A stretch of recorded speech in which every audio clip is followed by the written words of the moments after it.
ikut.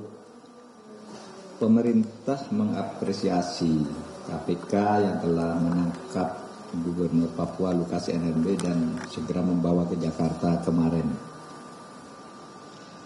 Penangkapan ini murni merupakan langkah penegakan hukum yang sudah lama didiskusikan dan selalu tertunda karena Lukas menyatakan diri dan dinyatakan oleh dokter yang dipilihnya sedang sakit. Jadi ini sama sekali tidak ada kepentingan selain urusan hukum. Kasusnya sudah terbuka terang benderang, masalahnya apa itu sudah diumumkan oleh KPK. Oleh sebab itu semua pihak supaya memahami ini, jangan lagi dipertentangkan antara penegakan hukum dan perlindungan hak asasi manusia. Penangkapan ini terlambat karena dulu kan Lukas katanya sakit. Nah, menurut hukum orang sakit itu tidak boleh dipaksa untuk diperiksa apalagi ditahan. Dan itu harus minta rujukan dokter. Tapi sesudah itu dilakukan ternyata Lukas melakukan aktivitas seperti orang tidak sakit. Meresmikan gedung dan berbagai kegiatan lain, sehingga sesudah berkonsultasi dengan saya, membicarakan dengan saya Ketua KPK pada tanggal 5 Januari 2023 sore, diputuskan bahwa Lukas NMB ditangkap dengan tetap memperhatikan sepenuhnya perlindungan atas hak asasi manusia. Oleh sebab itu, kalau dia nanti dinyatakan sakit oleh dokter, ya KPK bertanggung jawab untuk menempatkannya di rumah sakit atau membantarkannya ke rumah sakit. Kalau kata dokter memang harus di rumah sakit. Bahkan kalaupun harus ke luar negeri karena misalnya keahlian itu ada di Singapura, pemerintah juga bisa mengantar dan mengawal ke Singapura, tidak boleh berangkat sendiri. Gitu. Nah, kepada yang lain saya juga ingin mengatakan, ya, jangan melakukan langkah-langkah destruktif karena ini murni penegakan hukum dan tidak akan berhenti di Lukas. Pergerakan uang Pemda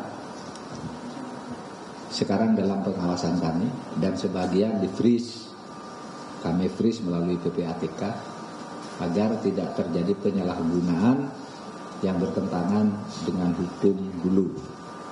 Nah, oleh sebab itu saya minta saudara kepada yang lain-lain, ya, supaya tidak melakukan langkah-langkah destruktif untuk misalnya atas nama pembelaan dan sebagainya lalu melakukan pengerusakan.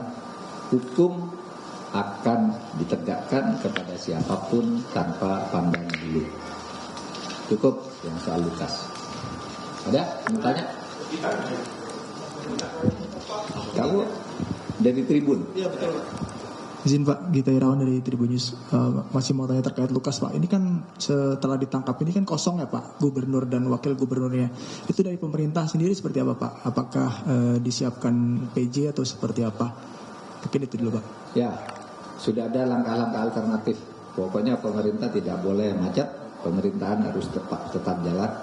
Dan kita sudah lama menyiapkan langkah-langkah alternatif yang benar secara yuridis. Kita sudah bicara dengan Kemendagri, dengan Panglima TNI, dengan Kapolri, dengan Menteri Kesehatan dan sebagainya. Kita sudah rapat. Nanti ditunggu aja langkah berikutnya. Cukup. Saya Pak Dian dari Kompas, Pak izin. Yang pertama, penangkapan dari Lukas NMB ini diapresiasi karena memberikan kepastian hukum gitu ya Pak terkait kasus korupsi di Papua. Tapi masih ada juga Bupati Mamberamo Tengah itu Pak yang sampai sekarang masih jadi buron. Itu gimana komitmen dari pemerintah? Kemudian yang kedua terkait dengan isu penundaan pemilu Pak. Ini kan masih ada segelintir orang yang menyuarakan terus soal perpanjangan masa jabatan dan penundaan pemilu. Sementara dari Bu Mega kemarin di HUT ke-50 itu mengatakan bahwa tidak ada, PDIP tidak mendukung isu itu. Nah, pemerintah gimana Pak kepastiannya soal pemilu ini? Terima kasih. Oke.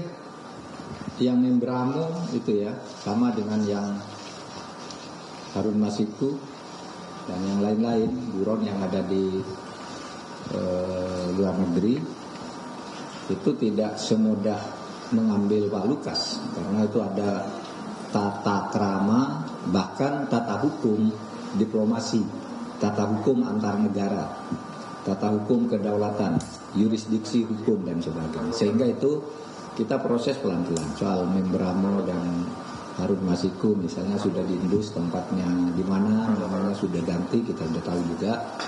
Ini masih tetap dibicarakan dengan negara-negara yang bersangkutan, tetapi tidak semudah membalik tangan ya, supaya hati-hati itu kita tangani terus gitu. Kemudian soal pemilu saya kira sebenarnya pernyataan Bu Megawati dalam HUT ke-50 PDIP kemarin saya ada di sana mendengarkan dengan saksama, itu sebenarnya tidak ada pertentangan atau perbedaan dengan apa yang dinyatakan oleh Presiden Jokowi pada tanggal 5 April tahun 2022.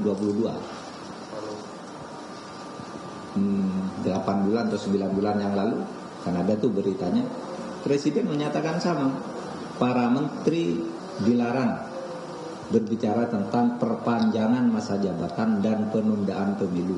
Itu pengumuman Presiden. Kemarin Bu Mega katakan tidak ada penundaan pemilu. Ya Presiden juga bicara begitu sejak dulu. Nah kalau memang ada yang bicara, itu kan hak politik mereka untuk berwacana. Dan itu tidak melanggar hukum pidana. Sehingga ya tidak bisa diapa-apakan. Tetapi kalau pemerintah seperti saudara lihat, kita mempersiapkan ini dengan seksama. Dan setiap tahapan jadwalnya kan sudah terpenuhi sampai hari ini kan. Mulai pendaftaran partai, seleksian boleh ikut, kemudian syarat-syarat administratif lanjutan, dana, dan sebagainya sudah kita siapkan. Nah, pernyataan Bu Mega kemarin semakin menguatkan kita, memantapkan kita bahwa sesuai dengan kalender konstitusional tahun 2024 itu pemilu. Itu tegas Bu Mega dan tegas Presiden Jokowi juga 5 April tahun 2022. Nanti di googling aja, betul nggak? Betul, Presiden di sidang kabinet mengatakan itu dan menugaskan Menteri Polhukam, Mendagri, Menteri Keuangan, BEN agar mengawal pemilu ini berjalan dengan baik. Dan itu yang kita kawal sekarang. Nah untuk memantapkan ini karena ada pernyataan Bu Mega kemarin ya, dalam waktu tidak lama saya akan mengundang koordinasi KPU, Bawaslu dan DKPP serta Kemdagri untuk bicara di sini apa yang menjadi hambatan dan apa yang harus diantisipasi ke depan. Tapi so far baguslah persiapan pemilu kan tidak ada masalah ya, kecuali bisik-bisik di bawah meja itu ya biasalah politik. Kalau luarnya apanya semuanya kan sudah siap. Tapi hukumnya kita kawal, konstitusinya kita kawal. Cukup ya? Cukup ya. Pak, satu aja Pak, Bapak. Pak, satu aja Pak. Berikut tadi adalah rilis dari Menko Polhukam Mahfud MD terkait dengan penangkapan Lukas NMB. Korbannya gitu. Untuk saat ini tuh apakah nanti akan ada pengamanan, penambahan pengamanan, sama nanti tadi Bapak bilang kalau itu tuh nggak berhenti di Lukas aja gitu untuk seperti penangkapan Lukas ini, apakah ada pihak-pihak lain? Satu polisi dari pengamanan yang dilakukan kan Pak, penangkapan itu pengamanan dan pengawalan itu begitu kan Pak. Seberapa besar sih Pak pengaruhnya sampai harus dilakukan pengawalan dan pengamanan yang ketat itu Pak?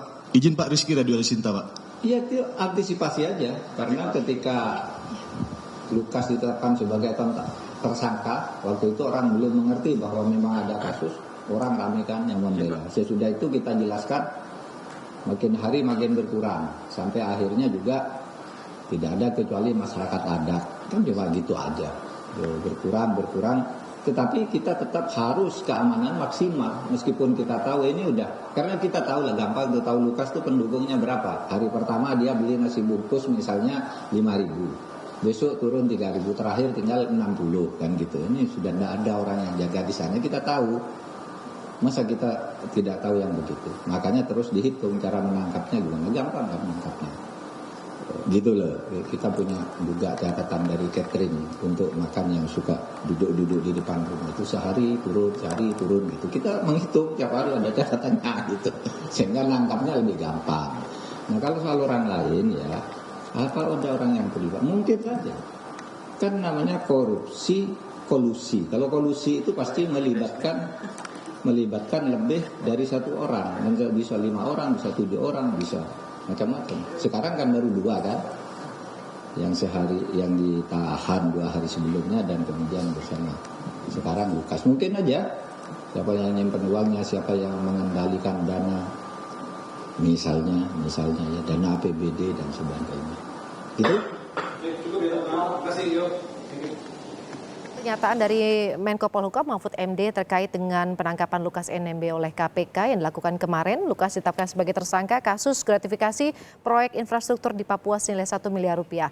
Selain Lukas NMB, KPK juga telah menahan Direktur PT Tabi Bangun Papua Rianto Laka yang berperan sebagai penyuap dari Lukas NMB. Tadi juga Menko Polhukam menegaskan kasus ini tidak akan berhenti sampai di sini. Mungkin masih ada nama-nama lain yang saat ini masih dalam proses penyidikan.